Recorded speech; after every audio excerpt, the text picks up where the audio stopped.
ओम नमस्ते धर्मप्रेमी सज्जन हो. आपण बघत आहोत आर्य समाजाचे संस्थापक, वेद उद्धारक, दलित उद्धारक स्वामी दयानंद सरस्वती यांनी लिहिलेला हा क्रांतिकारक अनमोल ग्रंथ, ज्यामध्ये आपल्याला ईश्वराचे नाव अनेकानेक काय आहेत, ईश्वर कसा आहे, साकार आहे की निराकार आहे, आणि साकार आहे तर कसा आहे, निराकार आहे तर कसा आहे, हे माहिती देणारा. त्यानंतर सत्य काय, असत्य काय, चमत्कार कशाला म्हणतात, पाखंड कशाला म्हणतात, आणि विज्ञान कशाला म्हणतात. त्यानंतर इतर मतपंथ संप्रदाय जे आहे त्या पृथ्वीतलावरती मनुष्यांचे, जसे मुस्लिम, ख्रिश्चन, जैन, बौद्ध, शीख, लिंगायत, यहुदी, या सर्वांच्या धर्मग्रंथांमध्ये ज्या ज्या गोष्टी दिलेल्या आहेत त्यांनी त्याच गोष्टी याच्यात मांडलेल्या आहेत, आणि त्या मनुष्य प्राण्यांसाठी, म्हणजे त्यांच्या उपकारासाठी, त्यांच्या कल्याणासाठी ते योग्य आहेत की नाही याचं सर्व विश्लेषण या ग्रंथामध्ये दिलेलं आहे श्रोतेगण हो. तर हा ग्रंथ अवश्य आपण घ्यावा जवळच्या आर्य समाजापासून, आणि याचे वाचन करावे. जेव्हा आपल्याला समजेल तेव्हा आपल्या आपल्या मुलांनाही वाचण्यास द्यावे, जेणेकरून क्रांती घडून येईल आणि आपले मुलं इतर मतपंथ संप्रदायामध्ये जे आज चालले, जसे ख्रिश्चन होत आहेत आणि मुस्लिम होत आहेत, बरोबर आहे का नाही. तर याच्यापासून जर तुम्हाला वाचवायचं असेल आपल्या मुलाबाळांना, तुम्हाला जर आपल्या पूर्वजांवरती अभिमान असेल, जे पूर्वापार आत्तापर्यंत आपला जो धर्म पालन करत आहेत त्याच्यावर तुमचा जर अभिमान असेल आणि तुम्हाला तुमच्या मुलांना वाचवायचा असेल इतर मतपंथ संप्रदायांपासून, ज्यांचा कोणी ब्रेनवॉश करू शकणार नाही, असा हा ग्रंथ आहे. आणि हा ग्रंथ वाचल्यानंतर तुमचे मुलं डिबेट करायला सुरुवात करतील, डिबेट, धर्मचर्चा करायला सुरुवात, असा ग्रंथ आहे श्रोतेगण, क्रांतिकारक ग्रंथ. ठीक आहे, अवश्य आपल्या घरात असला पाहिजे. तर आपण बघूया. आता आपण मागील व्हिडिओत बघितलं केतू का आहे, ईश्वराचे नाव केतू का आहे. ठीक आहे, तर आता आपण बघूया ईश्वराचे नाव यज्ञ का आहे. तर यज देवपूजा संगती कर्णदानेषु या धातूपासून यज्ञ हा शब्द सिद्ध होतो. तर यज्ञो वै विष्णू. आता यज्ञो वै विष्णू म्हणजे हे ब्राह्मण ग्रंथातील जे वचन आहे, तर यो युजती विद्वत भीरिज्यते वासयज्ञ, म्हणजे जो सर्व जगताच्या पदार्थांना संयुक्त करतो आणि सर्व विज्ञानांना, सर्व विद्वानांना जो पूज्य आहे. आणि ब्रह्मापासून, ब्रह्मा कोण, जे आपण आता बघत आहोत ते ब्रह्मा नाही. ब्रह्मा हे ते व्यक्ती होते, ते ऋषी होते पहिले, ज्यांना कोणी 4 वेदांचे ज्ञान कोणी दिले, अग्नी, वायू, आदित्य आणि अंगिरा, हे पहिले 4 पुरुष, 4 ऋषींना परमात्मा प्रत्येक सृष्टीच्या सुरुवातीला जन्म घालतो आणि त्यांच्याद्वारे ते एकमेकाला 4ही वेदांचं ज्ञान देतात. मग त्यांच्यानंतर जो एक ऋषी उत्पन्न होतात पृथ्वीच्या गर्भातूनच, तर त्यांचे नाव ब्रह्मा असते. म्हणजे ते पहिले, ह्या 4 ऋषीनंतर ते पहिले ऋषी, जे या 4ही ऋषींकडून 4ही वेदांचं ज्ञान प्राप्त करतात. ठीक आहे, तर ते ब्रह्मा ऋषी, जे आपण पुस्तकांमध्ये याच्यामध्ये मूर्तींमध्ये बघतो, तो अर्थ ब्रह्माचा नाहीच. ठीक आहे श्रोतेगणो. तर या ब्रह्मा ऋषींपासून ज्यांनी प्रथम 4 वेदांचे ज्ञान प्राप्त केले, त्यांच्यापासून तर सर्व ऋषीमुनींचा जो पूज्य आहे, कोण आहे, परमपिता परमेश्वर आहे, म्हणजे होता, आहे आणि पुढेही राहणार, जे ऋषीमुनींचा पूजनीय कोण, परमपिता परमात्मा.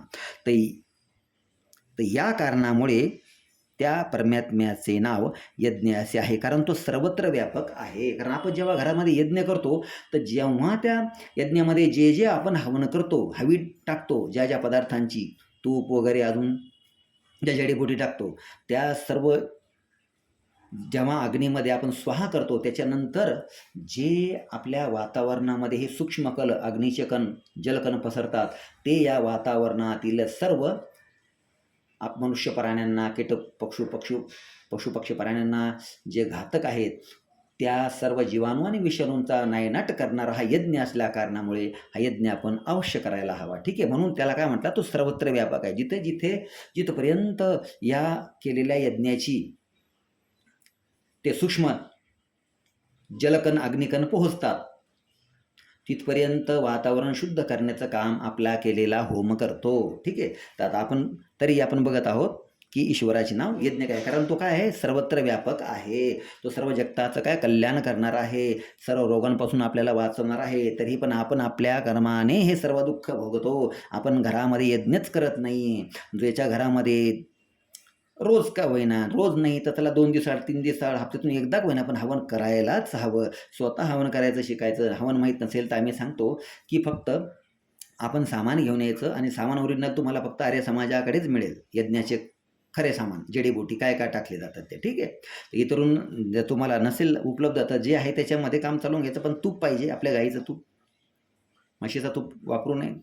तर 18 वेळेस गायत्री मंत्राचा जप करायचा.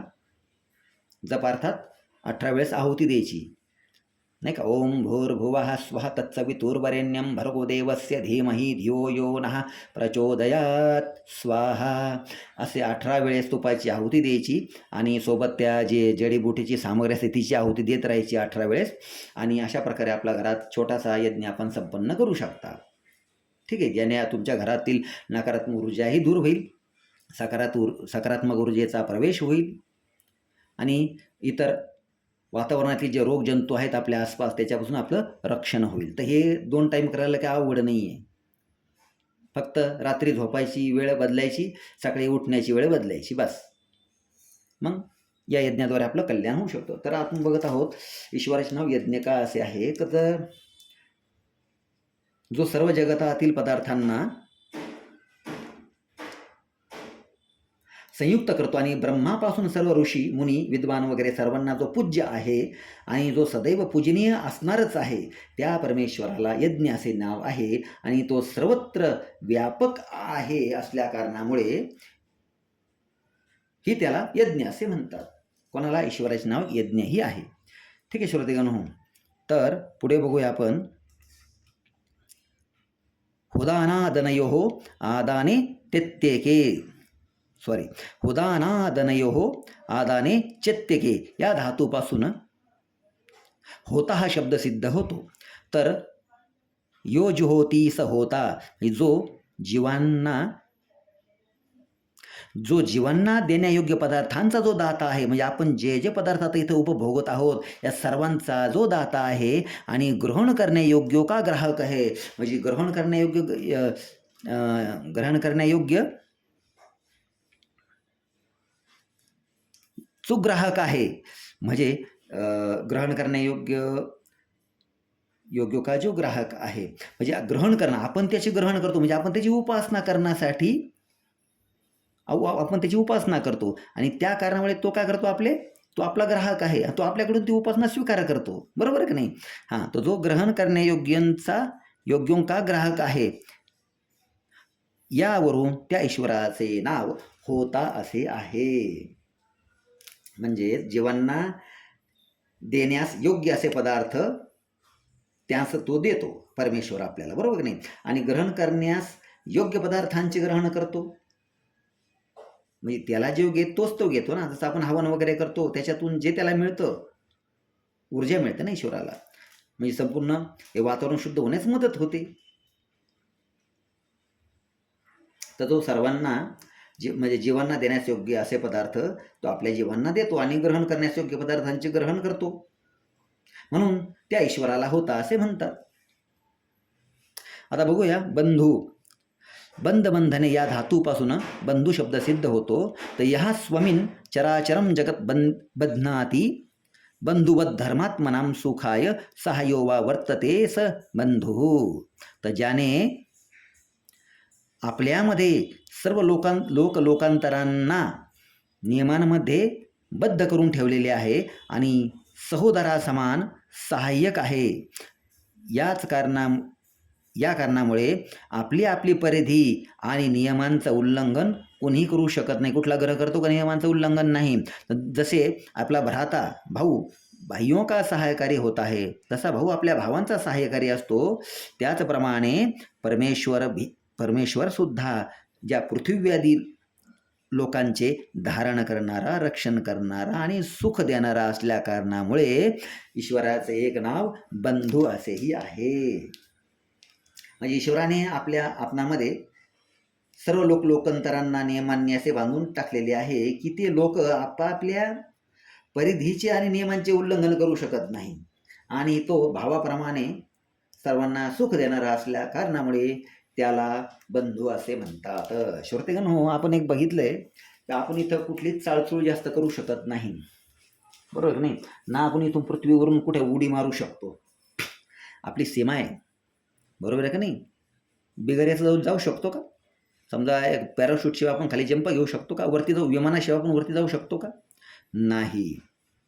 तर आपण या गुरुत्वाकर्षण बलाच्या विरुद्ध फक्त यंत्राद्वारे कार्य करतो.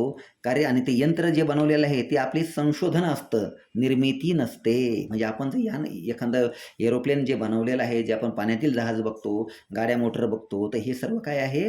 आपली काय आहे? संशोधन आहे. निर्मिती अजिबात नाही. निर्माण करणारा या सर्व म्हणजे ह्या सर्व गोष्टी तयार करण्यास ज्या गोष्टी उपलब्ध करून दिलेल्या आहेत, जे पदार्थ उपलब्ध करून दिले परमेश्वराने, म्हणजे निर्माण केलेलं आहे आधीच परमेश्वराने त्या गोष्टीपासून, आणि त्या गोष्टीपासून आपण काय घेत आहोत? फक्त संशोधन करत आहोत, निर्माण नाही. निर्माण करता केवळ एक सृष्टी करता आहे तो परमपिता परमात्मा, बाकी आपण फक्त संशोधन करते आहोत, हे लक्षात ठेवा. ठीक आहे श्रोतेगण, आता आपल्याला समजलं असेल की बंधू का म्हणतात. ओम नमस्ते.